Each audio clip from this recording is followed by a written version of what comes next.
नेपाल में छिपी है अतीक की बेगम। नमस्कार, आपके साथ मैं लावनी विनीत हूं और बहुत विशेष प्रस्तुति के साथ एक बार फिर आपके बीच आ चुके हूं। ये प्रस्तुति इसलिए विशेष होती जा रही है क्योंकि पूरे के पूरे 20 दिन बीत चुके हैं और आज 21वां दिन है। लेकिन प्रयागराज में हुए उमेश पाल हत्याकांड में जो मुख्य आरोपी हैं, शूटर्स हैं, उन तक पुलिस के हाथ नहीं पहुंच पा रहे हैं। गैंग ऑफ अतीक के शूटर्स अब भी फरार चल रहे हैं। पुलिस लगातार ये कोशिश कर रही है कि जल्द से जल्द आरोपी सलाखों के पीछे हों। 2 का हालांकि एनकाउंटर हुआ है, जो सपोर्टिव आर्टिस्ट कहे जा सकते हैं इस पूरे फिल्म के। इस पूरे फिल्म में जो मुख्य किरदार हैं वो फिलहाल अभी पुलिस की गिरफ्त से बाहर चल रहे हैं। इन सब के बीच लगातार जिस तरीके की तैयारियां चल रही हैं, एसटीएफ गठित की गई है, जांच चल रही है, छापेमारी चल रही है, लेकिन सुराग नहीं मिल पा रहा है। पहले असद का ये खबर मिलना कि असद की लास्ट लोकेशन नेपाल में देखी गई और उसके बाद अब ये भी सूत्रों के हवाले से खबर मिल रही है कि वो शाइस्ता परवीन जो अतीक अहमद की पत्नी है और जो पहले शुरू में इस हत्याकांड के बाद आगे आकर विक्टिम कार्ड खेलने की कोशिश कर रही थी, और जब सीसीटीवी कैमरे से पूरी की पूरी तस्वीर साफ हुई और इस पूरे हत्याकांड में शाइस्ता परवीन का नाम भी सामने आया, इसके बाद से शाइस्ता भी अंडरग्राउंड हो गई है और ये कहा जा रहा है कि शाइस्ता की भी लोकेशन नेपाल में ही मिल सकती है, नेपाल में ही छिपी हो सकती है अतीक की बेगम। लेकिन इन सब के बीच जिस तरीके से पुलिस के हाथ खाली है, कई सवाल खड़े हो रहे हैं और इन सवालों के बीच में सबूत के तौर पर एक के बाद एक सीसीटीवी कैमरे के फुटेज सामने आ रहे हैं। और इन सब के बीच ऐसा ही 32 सेकंड का एक ऐसा वीडियो सामने आया है जो उमेश पाल हत्याकांड की बहुत बड़ी कहानी को बयां कर रहा है, जो ये बता रहा है कि इस हत्याकांड में असद ने किस तरीके से मुख्य किरदार निभाया, जो ये बता रहा है कि अपनी लास्ट मोमेंट तक उमेश पाल अपने आप को बचाने के लिए कोशिशें करते रहे, लेकिन इन हत्यारों ने बड़ी ही बर्बरता के साथ इस मर्डर को अंजाम दिया। क्या कह रहा है ये 32 सेकंड का वीडियो और क्या कह रही है पुलिस की तफ्तीश, आइए देखते समझते हैं सबसे पहले हमारे आज की इस टीजर रिपोर्ट में।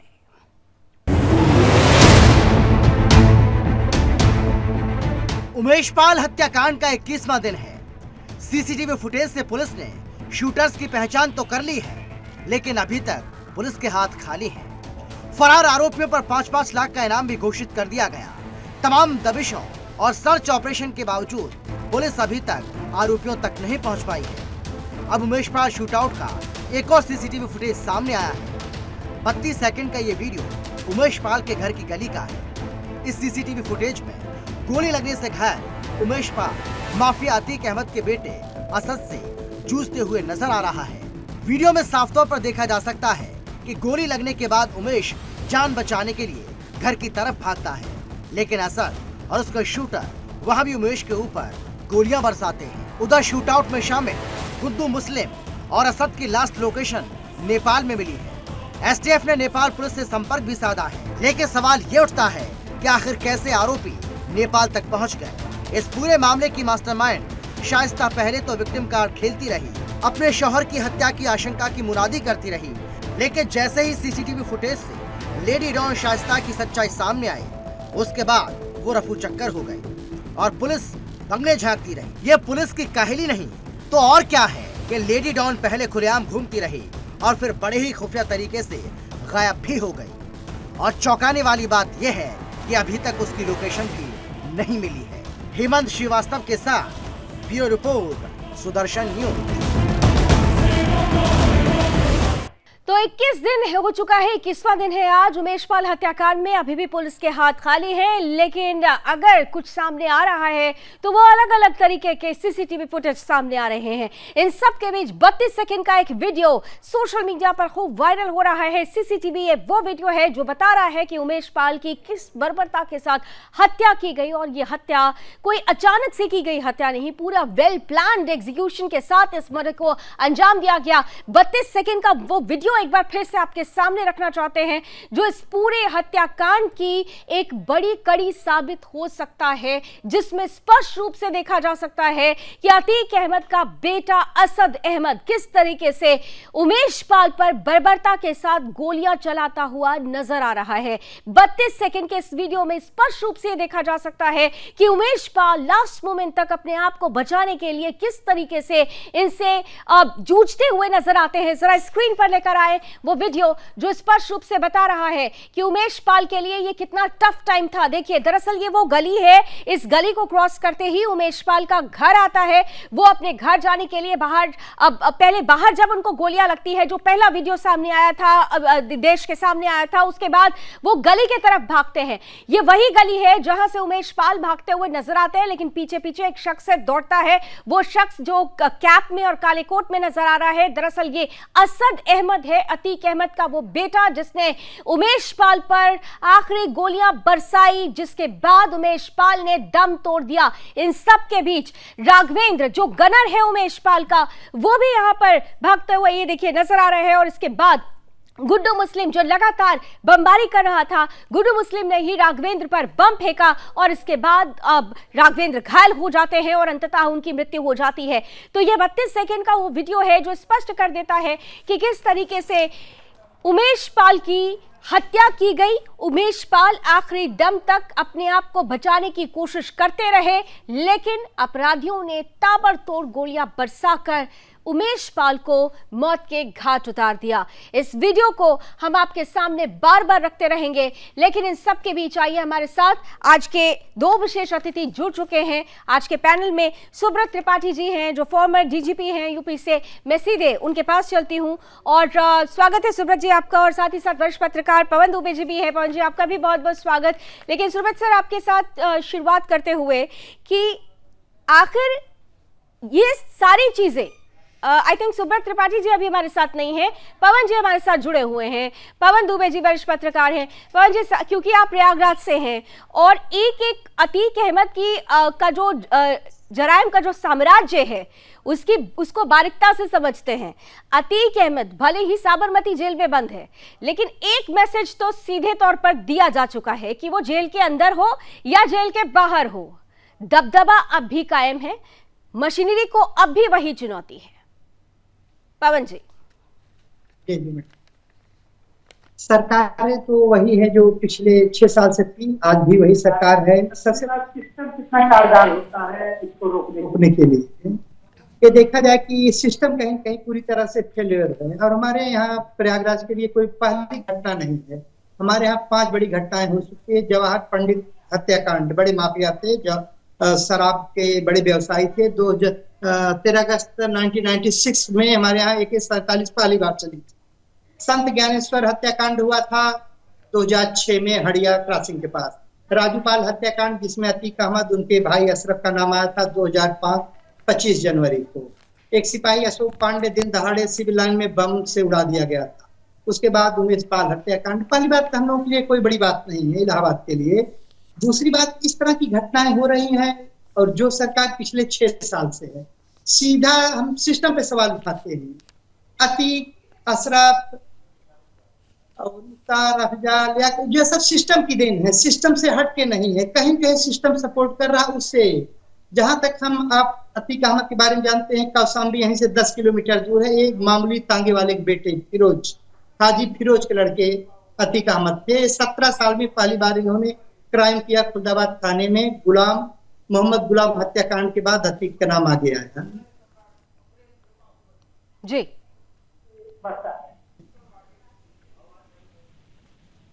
जी पवन जी, कंटिन्यू कीजिए। जी, सिस्टम बढ़ता है। उसके बाद से समझिए कि बढ़ता ही गया अतीक का। जो एक तरफ अतीक सत्ता की तरफ घुसते गए और दूसरी तरफ इनका माफिया वाला जो पुलिस रिकॉर्ड में है कि 1989 में चुनाव लड़े, उसके बाद निर्दलीय विधायक बने। चांद बाबा का मर्डर हुआ, जो इनके जिस सरपरस्ती में आगे बढ़े थे उन्हीं का मर्डर होता है, उसमें अतीक का नाम आता है। और उसके बाद गेस्ट हाउस कांड होता है। 114 मुकदमे एक दिन में। मायावती जी पूर्व मुख्यमंत्री के समय में जो कांड हुआ था, धूमनगंज थाने में 114 मुकदमे एक दिन में लिखे जाते हैं। और दूसरी तरफ अतीक अहमद जी शहर पश्चिमी से 5 बार विधायक बने, पहली बार निर्दलीय, दूसरी बार निर्दलीय, तीसरी बार अपना दल से, 2 बार सपा। बिल्कुल बाहुबली नेता के रूप में अपनी छवि रखने की कोशिश की, लेकिन आपने जैसे कहा पवन जी कि ये कोई नई बात नहीं है प्रयागवासियों के लिए, और मैं खुद प्रयाग से हूं और मैं जानती समझती हूं, आपने ठीक कहा कि ये नई बात नहीं है, लेकिन अब इसे नई बात इसलिए कहा जा रहा है क्योंकि पहले की सरकार और अब की सरकारों में जिस तरीके से संरक्षण की बात थी, अतीक अहमद सियासत में घुसते हैं क्योंकि सियासत की सरपरस्ती मिलती है, लेकिन अभी सरकार अगर ये कहती है, सरकार के मुखिया ये कहते हैं कि माफिया को मिट्टी में मिला दिया जाएगा, और वही माफिया अगर चैलेंज देकर दिन दहाड़े धूमनगंज जैसे इलाके में गोलीबारी कर देते हैं, बहुत पॉश इलाका है, हम तो बहुत पहले की बात करते हैं तो थोड़ी अब वहां पर बहुत ज्यादा गहमा गहमी नहीं हुआ करती थी, लेकिन जैसे जैसे डेवलपमेंट हुआ, अब तो प्रयागराज भी बहुत कुछ बदल चुका है जहां तक मैं देख रही हूं अब, तो वहां पर अगर इतनी गहमा गहमी वाले इलाके में गोलीबारी हो जाती है और वो भी बिना किसी मास्क के, बिना मुंह ढके हुए, ये जानते समझते हुए कि सीसीटीवी सामने लगा हुआ है, तो ये तो सीधे चैलेंज है सरकार को, और इसीलिए ये नई बात हो जाती है। पवन जी। मैडम मैं सीधे सीधे सरकार की बात करता हूँ। सरकार 6 साल से है, पिछली बार पूर्ण बहुमत की थी, इस बार पूर्ण बहुमत की है। अतीक अहमद पकड़े जाते हैं कई मामलों में, नैनी जेल में, नैनी जेल से फिर इनको हटाया जाता है देवरिया में। देवरिया में व्यापारियों से मारपीट होती है, वहां पे जमीनों के और सारे मामले होते हैं, सीबीआई जांच शुरू होती है, ठीक, जेल बदली जाती है श्रावस्ती, श्रावस्ती के बाद इलाहाबाद, यही सरकार लाती है। मैं सिस्टम पे सवाल कर रहा हूँ, मैं अतीक, मुख्तार, अफजल, मैं किसी पे नहीं जा रहा हूँ। यही सरकार 2015 का लोकसभा उपचुनाव फूलपुर में लाती है, नैनी से चुनाव लोकसभा का लड़ाती है, उसके बाद बनारस ले जाके चुनाव लड़ाती है, फिर मामला बढ़ता है तो इनको ले जाके साबरमती जेल में शिफ्ट करती है। अतीक का भाई अशरफ बरेली जेल में, अतीक का बेटा लखनऊ जेल में, छोटा बेटा नैनी जेल में। सबसे बड़ी बात ये नहीं है कौन क्या कैसे, सिस्टम तो सरकार वही 6 साल से है ना, सरकार के लोग कहीं न कहीं मदद कर रहे हैं, तो सब कुछ हो रहा है। कहा ये मशीनरी को, ये सिस्टम को चुनौती है। हमारे साथ फॉर्मर डीजीपी सुब्रत त्रिपाठी जी जुड़ चुके हैं। सुब्रत जी आपका बहुत बहुत स्वागत है, और आई थिंक शायद आप हमारे साथ फोन लाइन पर जुड़े हैं, आपको मेरी आवाज स्पष्ट रूप से आ रही है सर? हेलो जी, आप मुझे सुन पा रहे हैं सर? हाँ सुन पा रहा हूँ जी। सुब्रत जी, महत्वपूर्ण ये है कि अतीक अहमद हो, अतीक अहमद का भाई अशरफ अहमद हो, उनकी पत्नी शाइस्ता परवीन हो, या बेटा असद अहमद हो, या अतीक एंड गैंग के तमाम गुर्गे हो, अगर खुलेआम गोलीबारी करते हैं और उसके बाद आसानी से फरार हो जाते हैं, तो ये सिस्टम को एक बहुत बड़ी चुनौती है। इस पूरी घटनाक्रम में 20 दिन बीत चुके हैं, आज 21वां दिन है, पुलिस के हाथ क्यों खाली हैं? देखिए, एक वाइकेरियस लायबिलिटी का सिद्धांत कभी प्रशासन में लागू होता था, मगर पिछले 20 साल से लागू नहीं हो रहा है। वाइकेरियस लायबिलिटी का मतलब है जब फूलन देवी कांड हुआ तो उसकी गाज डीआईजी, आईजी, डीजी सब पर उस जमाने में गिरी।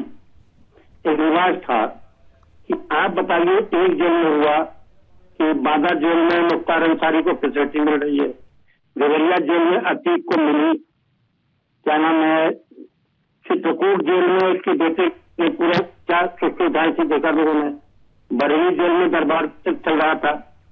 एक जेल की बात है तो एक जेल की, अगर सारी की सारी जेलों में, अधिकांश जेलों में जो शासन की हिट लिस्ट में है, जहां कोई पॉलिटिकल इंटरफेरेंस भी नहीं है, रूलिंग पार्टी के हैं, अगर ऐसा हो रहा है तो क्या केवल ये जेलर और डिप्टी जेलर की जिम्मेदारी तक ये मामले सीमित होने चाहिए? एक बहुत बड़ा प्रश्न चिन्ह है। जी।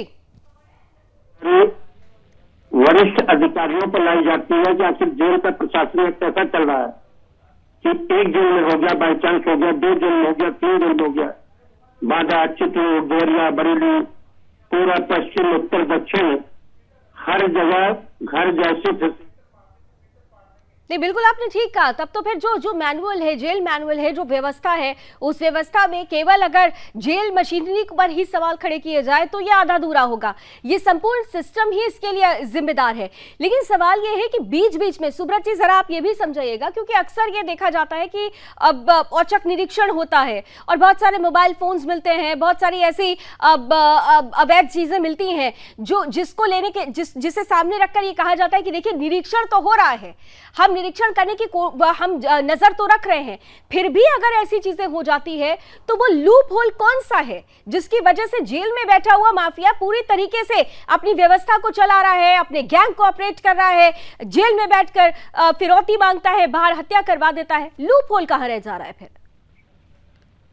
अगर नीचे के अधिकारी ऐसा कर रहे हैं तो ऊपर के अधिकारियों की जिम्मेदारी कौन तय करेगा? सवाल है कि जितने भी माफिया लिस्टेड हैं, इनके पास जो लाइसेंसेस को मिले हैं और जिनका रिन्यूअल आज तक भी हो रहा है, प्रश्न है क्या यशो ने रिपोर्ट कर दिया तो एसएसपी डीएम को नहीं पता है विकास दुबे क्या है, मुख्तार अंसारी क्या है, अतीक अहमद क्या है, क्या आईएएस आईपीएस अफसरों को ये नहीं पता है? यानी आप ये कहना चाहते हैं राजनीतिक सरपरस्ती होती है कहीं ना कहीं से, जो आप इशारा कर रहे हैं? उनके जिन लोगों ने अवैध बिल्डिंगें बनवाई उनके जब तक सरकारी अधिकारी। चलिए सुब्रत जी, आपकी आवाज थोड़ी सी प्रॉब्लम कर रही है, मैं दोबारा आपके पास आने की कोशिश करती हूँ। इन सबके बीच हमारे साथ पवन जी जुड़े हुए हैं, लेकिन पवन जी आपके पास आऊं उससे पहले एक और वीडियो जरा अपने दर्शकों को दिखाना चाहते हैं। 32 सेकंड का एक वीडियो तो आपने देख लिया कि किस तरीके से गली के अंदर उमेश पाल को जान से मारने की जो लास्ट कोशिश थी वो की गई और उसमें अपराधी सफल भी होते हैं। लेकिन उससे पहले जो सबसे पहला वीडियो आया था, जो इस घटना का सबसे पहला वीडियो जिसमें बेखौफ अपराधी बम फेंकते हुए, गोली मारते हुए उमेश पाल को नजर आते हैं, वो गाड़ी से उतरते हैं, जरा से लेकर आइए वो सबसे पहला वीडियो एक बार फिर से जरा रिकॉल करते हैं और हम कड़ी दर कड़ी जोड़ने की कोशिश करते हैं। आप खुद देखिए, भीड़ भाड़ वाला ये वो इलाका है जहां पर बहुत गहमा गहमी होती है। आज से 15-16 साल पहले की अगर बात करें तो यहां पर इतनी गहमा गहमी नहीं हुआ करती थी। मैं खुद प्रयागराज से हूं, इसलिए इस इलाके को बहुत अच्छे से जानती समझती हूं, लेकिन आज 15-16 सालों के बाद आप खुद अंदाजा लगा सकते हैं कि ये बहुत गहमा गहमी वाला इलाका है। बहुत सारी शॉप्स यहां पर खुल चुकी हैं, एक पॉश मार्केट भी यहां पर है और वहां पर ही अगर अपराधी पहले आते हैं, रेकी करते हैं, वेट करते हैं, कुछ दुकानों पर खड़े हो, गुड्डू मुस्लिम जिस तरीके से नजर आया था, अब एक दुकान पर खड़ा हुआ नजर आया था, गुलाम हसन नजर आया था, और उसके बाद देखिए जैसे ही उमेश पाल की गाड़ी वहां पहुंचती है, ये सब घात लगाए बैठे हुए थे। पहले बम फेंका जाता है ताकि आसपास के जो आने जाने वाले लोग हैं जो वो घबरा जाए, वो दूर हट जाए, और ये पूरा जो इलाका है अपराधियों ने सैबोटाइज कर दिया था। और फिर उसके बाद शुरू होता है हत्या का ये बड़ा खेल, जिसमें गुड्डू मुस्लिम लगातार बम बरसाते हुए नजर आ रहा है, ऐसे बम बरसा रहा है जैसे वो किसी बॉल से खेल रहा हो, और फिर एक के बाद एक ताबड़तोड़ गोलियां। उमेश पाल इस गाड़ी से उतरते हैं, वो गली की तरफ भागने की कोशिश करते हैं, और वही वो 32 सेकंड का वीडियो सामने आया जिसमें उस गली के अंदर असद उमेश पाल को मारते हुए नजर आते हैं। इस हत्याकांड के बाद अब हम वो वीडियो दिखाते हैं जिसमें शाइस्ता परवीन, जिसमें सबसे पहले ये हत्या हो जाती है। हत्या के 20 घंटे तक अतीक अहमद की पत्नी शाइस्ता परवीन जो ये कहती है, विक्टिम कार्ड खेलती है कि मेरे पति के लिए गाड़ी पलट सकती है, दूसरा विकास दुबे केस हो सकता है, वो ये बताती रही कि मेरे पति की हत्या हो सकती है, हमारी फैमिली को किसी तरह से फंसाया जा रहा है, ये एक पॉलिटिकल वेंडाटा है। लेकिन जैसे ही ये वीडियो, ये 8 सेकंड का वीडियो जिसमें शाइस्ता परवीन नजर आती है उस शार्प शूटर के साथ, साबिर के साथ, जो इस हत्याकांड में शामिल है, और बल्ली के घर जाते हुए जो भी इस हत्याकांड में साजिश में शामिल है, उसके बाद से शाइस्ता परवीन भी अंडरग्राउंड हो जाती है। अब सवाल ये है कि लास्ट लोकेशन नेपाल ट्रेस किया जाता है, लेकिन अभी तक क्यों नहीं ये सभी आरोपी पुलिस के हाथ आ पाए हैं? आखिर वो कौन सी चुनौती है, वो कौन सा चैलेंज है जो पुलिस अब तक पूरा नहीं कर पाई है, और आखिरकार ये अभी पुलिस की गिरफ्त से बाहर है? मैं पवन आपके पास अभी आ रही हूं, और जैसा कि हम कड़ी दर कड़ी वो वीडियोस देख रहे हैं, पहला वीडियो हमने देखा, फिर अब 32 सेकंड का वीडियो सामने आ गया है। एक बात बार बार कही जा रही है, बरेली जेल से साजिश रची गई, अशरफ अहमद ने साजिश रची, बरेली के गोदाम में कहा जा रहा है, जेल गोदाम में सब कुछ साजिश रची गई, एग्जीक्यूशन की जिम्मेदारी शाइस्ता परवीन ने ली, और अतीक अहमद का बेटा असद अहमद, ये भी कहा जा रहा है कि दरअसल जराइम की दुनिया में असद को स्टैब्लिश करना था, तो ये बहुत बड़ा टास्क दिया गया था असद को अपने आप को प्रूफ करने के लिए, और उसने अपने आप को प्रूफ कर दिया। पवन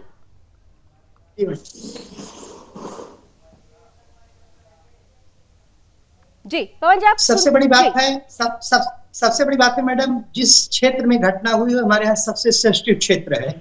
ठीक उसके पीछे लगा हुआ हाई कोर्ट से लेके बमरौली हमारे यहाँ सबसे सेंसिटिव है। वहां पे पहले राजू पाल की 25 जनवरी 2005 को हत्या हो चुकी है। उसके बाद भी 7-8 हत्या एक दिन में हुई है। सबसे पुलिसिंग कहीं नहीं है, जिस पे डिपेंड करता है कि पब्लिक सुरक्षित रहे, पुलिसिंग नहीं है। दूसरी चीज जो है कि पुलिस का माफियाओं का मुखबिर बनना, जबकि पहले छोटे मोटे बदमाश माफिया लोग खुद पुलिस के मुखबिर होते थे। जो सिस्टम में फॉल्ट है इसको दुरुस्त करना पड़ेगा, तब जाके हम किसी चुनौती से सामना कर सकते हैं, किसी को हम विकल्प दे सकते हैं या किसी बड़ी संभावना से हम निपट सकते हैं। इस पे ना तो सिस्टम ध्यान दे रहा, ना तो पुलिस में बैठे हमारे अधिकारी दे रहे हैं। जी, न सिस्टम ध्यान दे रहा है, न पुलिस में बैठे हुए अधिकारी ध्यान दे रहे हैं। सुब्रत जी, महत्वपूर्ण यह है कि 2018 का जिक्र अभी थोड़ी देर पहले पवन जी ने किया था। देवरिया जेल में अतीक अहमद बंद थे और उस वक्त जब इलाहाबाद के ही, प्रयागराज के ही एक प्रॉपर्टी डीलर को अगवा किया गया था और उसके माध्यम से एक मैसेज दिया गया था कि उमेश पाल की हत्या तो होगी और ऐसी हत्या होगी कि मीडिया में ये सुर्खियां बनी रहेगी महीनों तक। तो देखिए ना, उमेश पाल की हत्या हो गई, 2018 की धमकी 2023 में एग्जीक्यूट कर दी गई और मीडिया में वाकई ये सुर्खियां बनी हुई है। 21वां दिन है आज, पुलिस के हाथ खाली हैं। सुब्रत जी,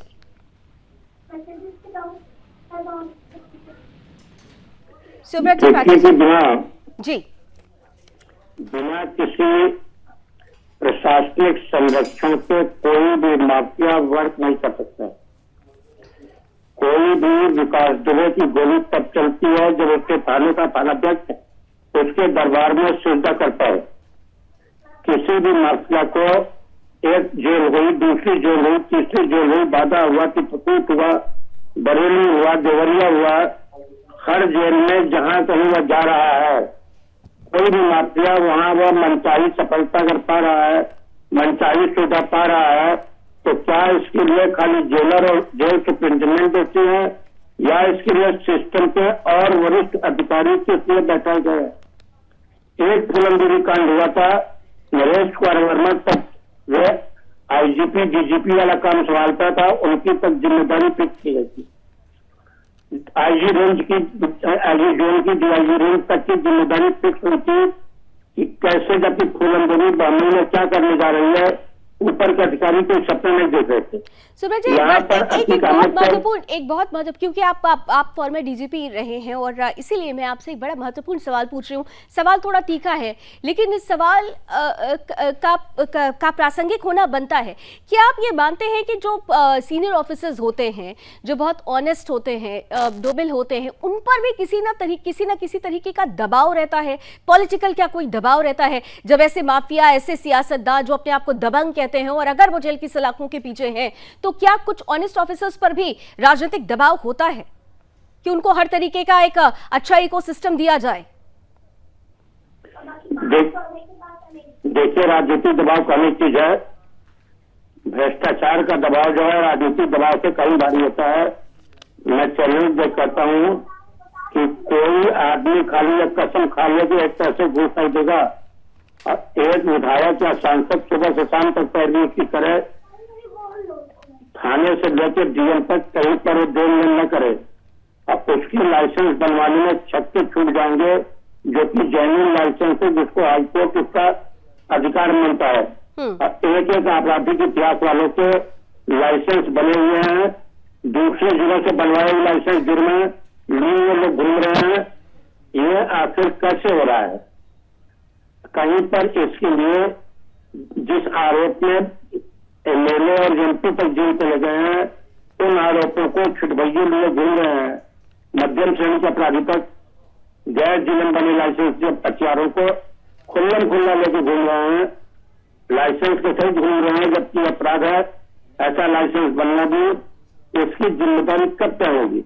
जिन लोगों ने गलत अपराधियों के लाइसेंस बनाए, अपने जिले से ही आज ही लाइसेंस है, उनका बार बार रिन्यूअल हुआ है, जिस एसपी और डीएम ने रिन्यूअल किया, क्या उसकी जिम्मेदारी नहीं है? क्या केवल एसओ की जिम्मेदारी है? क्या एसओ की लीजिए, बाकी लोग खाली पोस्टमैन है?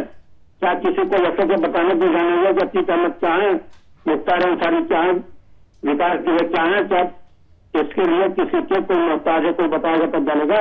इन बातों का या प्रश्नों का उत्तर देना होगा, ना संविधान रंजन द्वारा और कोई इकदार द्वारा बिना सिस्टम को गुलाम किए हुए कोई माफिया, कोई क्रिमिनल ऑपरेट नहीं कर सकता।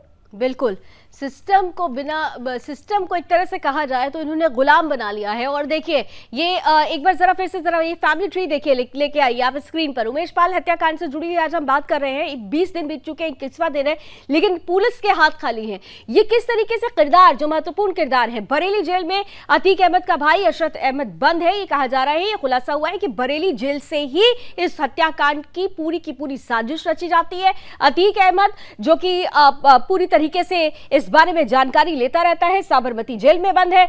एग्जीक्यूशन की जिम्मेदारी शाइस्ता परवीन को दी जाती है, जो अतीक की पत्नी है। और इसके बाद शाइस्ता के साथ उन शूटर्स की मुलाकात होती है, मीटिंग होती है, जिसमें सबसे पहला बड़ा नाम है अतीक अहमद और शाइस्ता परवीन के खुद के बेटे मोहम्मद असद का। मोहम्मद असद, गुड्डू मुस्लिम, मोहम्मद गुलाम, शाबिर और अरमान, ये वो शूटर्स हैं जो अभी पुलिस की गिरफ्त से बाहर हैं। 5 लाख का इनाम घोषित कर दिया गया है, लेकिन अभी तक सिर्फ इनाम घोषित हुआ है, ये फिलहाल पुलिस की गिरफ्त में नहीं आ पाए हैं।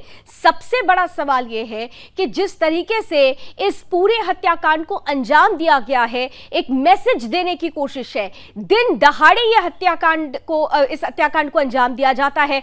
दिन दहाड़े ये पूरे अपराधी वहां पहुंचते हैं, जिनके मुंह पर किसी भी तरीके का मास्क नहीं होता, वो बहुत ही नॉर्मल नजर आते हैं। वहां की दुकानों पर खड़े रहते हैं, बातचीत करते हैं लोगों से, ऐसे लगता है कि बहुत नॉर्मल लोग आए हुए हैं और ये नॉर्मली बिहेव करते हैं। लेकिन जैसे ही उमेश पाल की गाड़ी वहां पहुंचती है, ये अपना कारनामा शुरू कर देते हैं। ताबड़तोड़ गोलियां, जबरदस्त बमबारी और अंततः उमेश पाल की हत्या हो जाना, और साथ ही साथ उनके गनर राघवेंद्र की भी हत्या हो जाना इस पूरे प्रकरण में।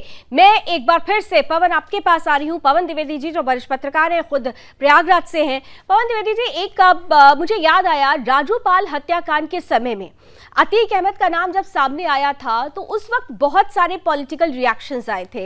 ये कहने की कोशिश की गई थी, और अभी भी खैर सुर और राग अभी भी वही है। ये बार बार कहा जाता है कि जो मासूम होता है उसे फंसाने की कोशिश की जाती है। अगर किसी का इतिहास अगर खराब रहा है तो वो ठीक होने की कोशिश कर रहा है।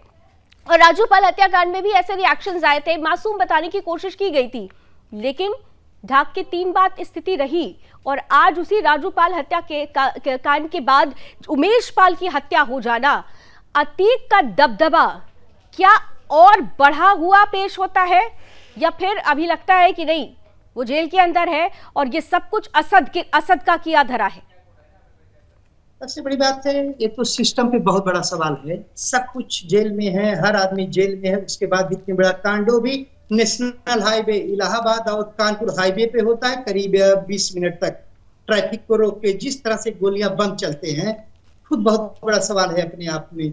उससे भी बड़ी बात मैं कहना चाहूंगा कि जिस व्यक्ति पे हमला हुआ उसके बारे में भी सोचना चाहिए। मेरे कहने का सवाल है कि उमेश पाल पहले राजू पाल का साथ था। राजू पाल पहले अतीक अहमद और 1-2 लोगों के साथ में थे।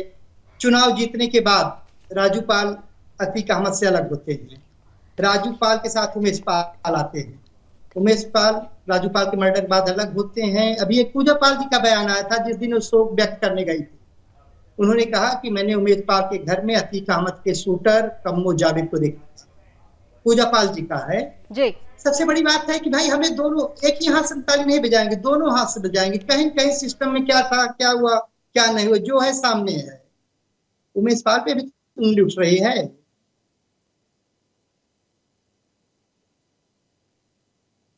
इस पे भी हमें देखना चाहिए, उनकी भी एक बार तहकीकात होनी चाहिए कि किससे रिलेशन थे, चाहे राजू पाल गैंग से रहा हो, चाहे अतीक अहमद गैंग से रहा हो। इधर जो चल रहा है, जमीन के हाथ में ज्यादा दखल दे रहे थे जी। और कुछ आपस में इन लोगों के अंदर हुई थी अतीक अहमद और उमेश पाल में। उसके बाद से सब कारनामे बढ़े जा गया है। नहीं, सबसे बड़ा देखिए सवाल ये भी है, बिल्कुल समय की कुछ सीमाएं पहुंची, लेकिन जो आपने पूरी घटना चक्र बताई, देखिए सवाल ये था कि एक रंजिश थी, लेकिन रंजिश का अंजाम पहले भी देखा गया और रंजिश का अंजाम 5-6 सालों के बाद, 10 सालों के बाद ऐसा होगा, इसकी गुंजाइश पहले ही बनी हुई थी। तो जब सब कुछ पहले से ही तय था तो फिर क्यों नहीं सिस्टम ने इस ओर ध्यान दिया, ये महत्वपूर्ण हो जाता है। बहुत बहुत धन्यवाद आप दोनों का, क्योंकि समय की सीमाएं, हमसे सॉरी मैं बीच में आपको इंटरप्ट करी हूं, लेकिन श्रीपत जी आपका बहुत धन्यवाद, पवन जी आपका बहुत धन्यवाद। कुल मिलाकर अगर देखें तो अतीक अहमद और गुर्गों की गिरफ्तारी को लेकर जिस तरीके से पुलिस ने जाल बिछाया है, 20 दिन बीत चुके हैं, 21वां दिन है, अभी तक हाथ खाली है। लेकिन अब जो नया वीडियो सामने आया है, इसके बाद पुलिस ये कह रही है कि बहुत जल्द असद और गैंग पुलिस की गिरफ्त में होंगे, या तो वो मारे जाएंगे या सलाखों के पीछे होंगे। लेकिन माफिया मिट्टी में कब मिलाए जाएंगे, ये सवाल अब भी जस का तस बना हुआ है। अभी बस इतना ही। देश और दुनिया की तमाम खबरों के लिए आप जुड़े रहिए सुदर्शन न्यूज के साथ। जय हिंद।